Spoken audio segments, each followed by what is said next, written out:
Hello, I am Natalie Santini of So Hungry Hippie, and today I just have a quick little demonstration for you. We've gotten some emails regarding clothing and garment patterns because this has been Me Made May, which is a big thing on the internet about sewing your own clothes and empowering you as a sewist. So I wanted to cover the two things that I think I get the most questions about, which include stay stitching and sewing a dart. So let's put them together. We're going to do a quick demo for you. I'm going to sew them up and we'll talk about it a little. If you have any questions, please ask. I'll answer to the best of my ability. As always, I don't claim to be an expert seamstress. I have no formal training at all. I have taught myself. So I learned from books and from blogs and through some experience. I've been sewing garments for about, what year is it? 13 years. So That's there a we are. mistake. Well, you don't have to say that. Well, I just Yes, lots of mistakes. And actually, even those garments that I sewed that had mistakes, I still wear them. And there's only been one time in my entire life where somebody said something to me, and that was in England. And I was wearing a coat I made, and the lady said, "You sewed that, didn't you?" And I said, "Yes." And I was smiling and happy about it. And she's like, "I can tell." But you know what I think that is somebody who's having a grumpy day trying to put somebody else down. I didn't even know her. Isn't that weird? And I was like, "Oh, okay, great. I'm glad you can tell." It's all how you respond, right? Okay, so this is an apron I made just the other night. This is the pattern I used. Oops. And this, we have it in the shop right now as a pre-order because it'll arrive in a couple of days. So I tell you it's a pre-order so you don't think I can ship it today because I don't have it physically in my hands yet. But as soon as it gets here, I will be shipping that pattern. Now, I will say that pattern is more for an experienced sewist. The terms are a little bit sparse and not super clear. So I'm hoping that I can make a class for you because it's not hard if you can just understand what they're saying. Good morning, everyone. Hi, Lynn. Uh, I made this from wide back quilting cotton, which we have in the shop. I have these two exact prints and colorways. This is from Ruby Star Society. I love floral fabric. It makes me so happy and joyous. So I have lots of it in the shop if you want to make this. The one I'm wearing right now is a Mary Mulari pattern. It's the crossback apron, and I have the pattern and I have kits in the shop if you want to make this, okay? All right, let's go overhead where I can show you some of this demonstration. Hi, everyone. Hi, Bethany. So the first thing I'm going to show you is stay stitching. Now, most of the time, stay stitching is done around a curve. So for instance, on a pattern, this would be a neckline. And in the pattern instructions, it'll tell you stay stitch around the neckline and sometimes around the armholes. Now, I will say, professional seamstresses will often stay stitch every single edge of anything they cut out. I don't do that. I don't have time for it. I don't care that much. I do it around the curves, and it's because a curve is cutting across the bias. So bias is like this, warp and weft, right? And so when you have a curve, there is a potential for it to stretch and distort. And so what you don't want to happen is when you're sewing the shoulders together or the sides of the top or what have you, you don't want this curve to grow and then not match your next few steps of pattern pieces, putting the item together. So what a pattern will often tell you, such as in the Trillium dress, such as in many aprons, such as in the strata top, a lot of the patterns that I sell is to stay stitch. So you start at the center and you go up this way, start at the center and you go up this way. Now somebody's going to say, oh, well, I start here and go to the center, and I start over here and go to the center.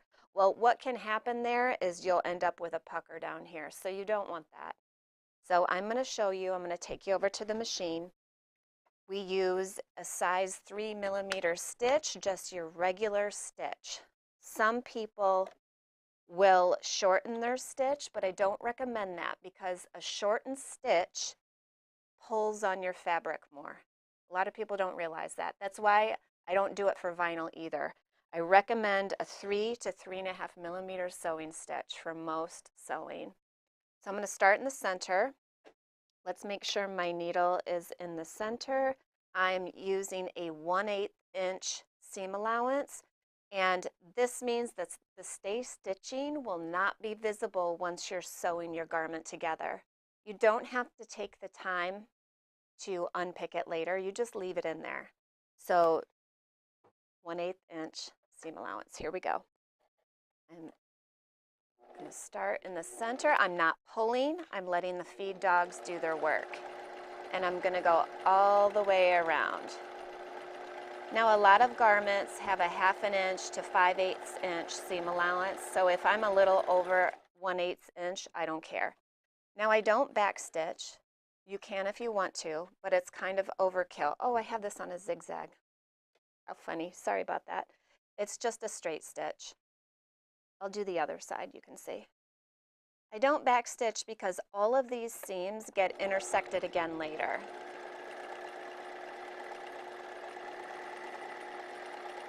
But if you want to, you know, if that's your habit, that's okay too.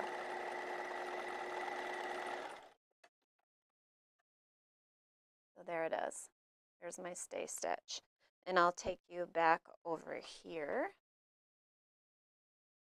So there we are. Start in the center and up, start in the center and up. And now this is not going to stretch and warp and distort as we sew the garment together. So it's very, very simple. A lot of times this will also be a curve over here. I'm going to simulate an armhole, and I'm going to stitch that as well. Some patterns will have you sew the front and back bodies together first, and then sew the armhole, say stay stitching. And that's just a time saver. You can do it before, or you can do it. Best practice is to do it when the pattern is telling you to, honestly, because they've made that garment a bajillion times, and so they know what they're talking about. I will stay stitch this armhole really quick. This has some curves, so there is the potential to stretch with that bias weave. A lot of times if someone is making a garment, so it's just all the way across, out of a delicate fabric like georgette, silk, chiffon, tulle, any of those kind of things, you will see them stay stitching every single edge as well, just so that fabric doesn't stretch and warp, and or so it has better stability, honestly. So, do we have any questions so far, Ramel? Oh, I do.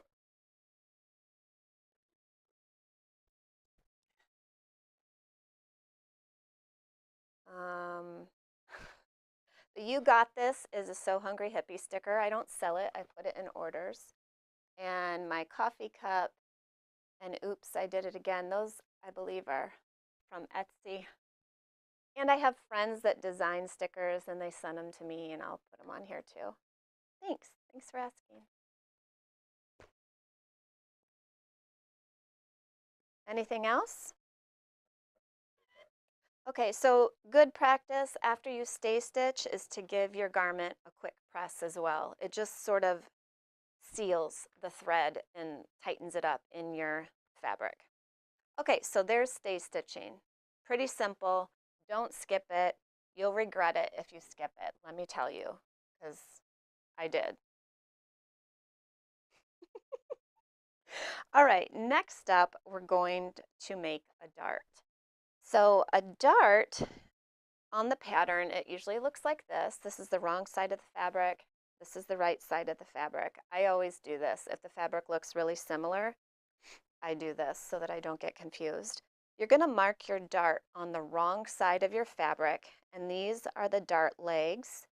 And you don't have to do the center line, but I think it's easiest to do the center leg because that is where the fold is. So a dart takes a lot of fabric.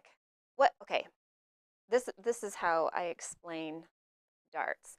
You know how sometimes you buy a top off the rack and whatever your biggest curve is, usually for a woman it's right here, the top goes out and then just hangs. That's because it doesn't have a dart. If it had bust darts right here, it would go around the curve and then the dart eats the excess fabric up here so that it comes back in and sits down nicely and skims the body. It's just a better look if that's the look you like. It's in a lot of clothing patterns, and actually I have darts in my Naomi bag. I wonder if I can reach this. I want to show you. Darts are not just for garments. See this curve on the Naomi? It's with darts. And I could pull that pattern piece out, but I don't know where it's at right now. So they're useful. It's good to know how to make a dart. So we drew the dart according to the pattern piece. The most important part is that you're drawing it accurately. If it's not accurate, it's going to mess up everything. So take the time to draw the dart. You know, pin your pattern piece on if you have it right here, and make sure you're putting it where it's supposed to go. The next thing is you're going to fold right along that middle leg, and sometimes this takes a little bit. You want to make sure it's folded on that leg, and then you're going to take pins. Yeah, thank you. So right at that tip of the dart, I put a pin because I got to stop. It can't be longer than that.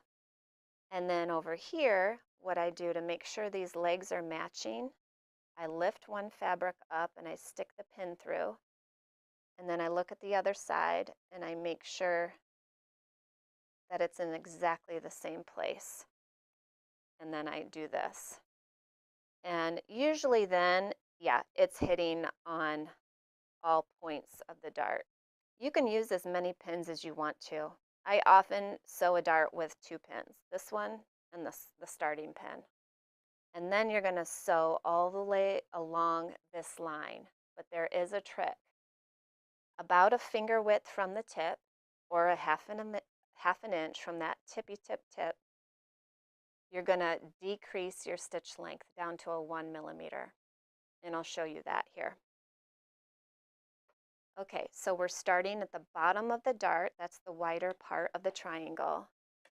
You don't have to backstitch. This is going to get sewn in another seam, but if you want to, it's okay to do that. You're going to use a 3 millimeter or 3.5 stitch length, whatever you use. You're going to pull your pins out, not sew over them, and you're going to sew right on that line, directly on the line.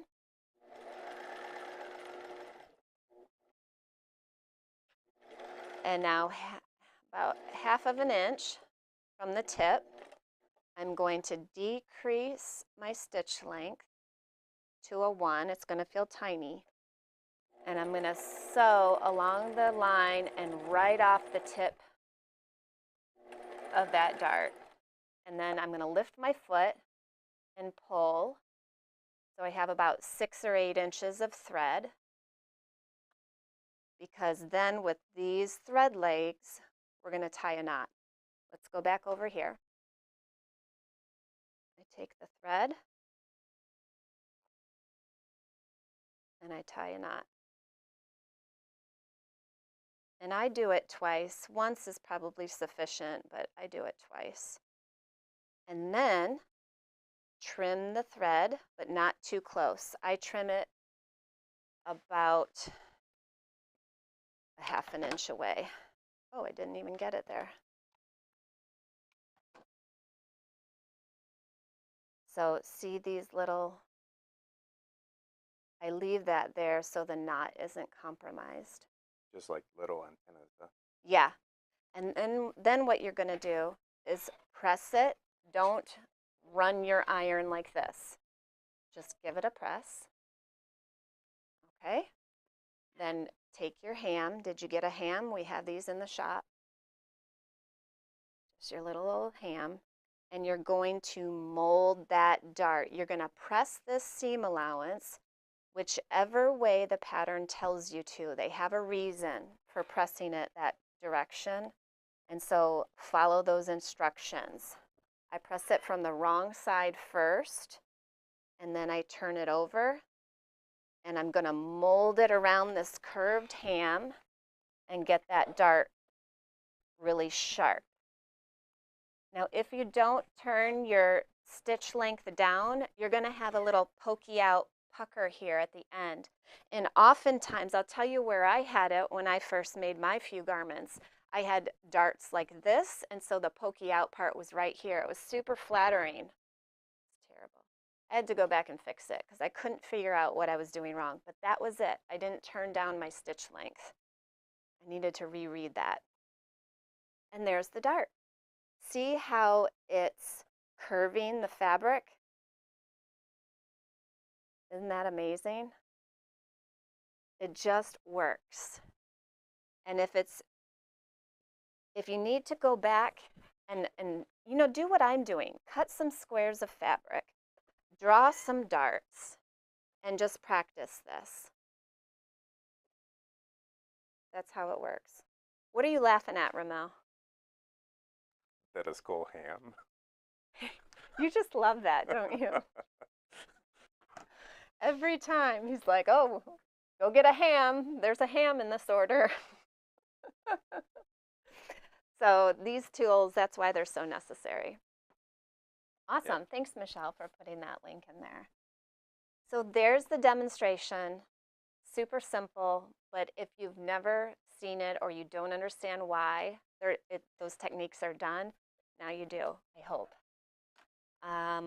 Do we have any questions concerning darts? No, Okay. just people want to buy it. Oh, okay. So this weekend, it is Memorial Day. So I don't like to talk about sales on Memorial Day. It makes me feel kind of weird. So we're doing something special. Open your email. It will be a donation for wounded warriors. As you know, Ramel and I both are former military, and we really support military folks and families. And we thought this would be a great cause to support. Wounded Warriors takes care of wounded veterans regarding aftercare, both physically and mentally.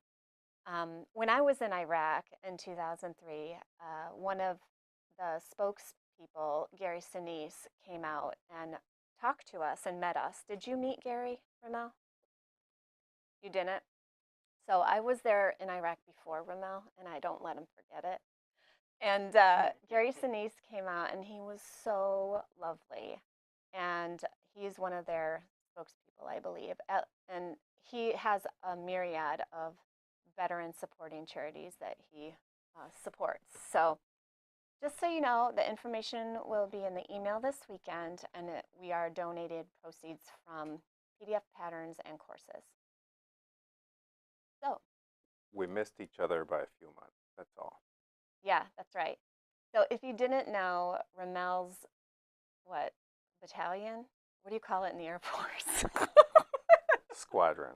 Squadron. They showed up after they took our place in Iraq when we left in 2004, and we didn't meet each other. We just missed. And then what's weird is we met on a double blind date in San Antonio later. So kind of funny. A little bit of trivia. Okay, well, that's it. By the way, this is our last live show, at least for the next month. We're taking June off. And when we come back, we will announce it in emails and social media. So In the meantime, on Fridays, I will post a recap of a previous live and, have a little blurb in the beginning of why we're posting this again. So thank you. School's almost out. Summer's here. Enjoy your time. Have a great weekend. Wait. Oh, we have to pick a winner. Yeah. Oh, Daya. We almost forgot. Lord. Mimi Walker. That was iconic. Huh? Okay, well, if that's you, email me so we can get your prize out. All right, sounds great.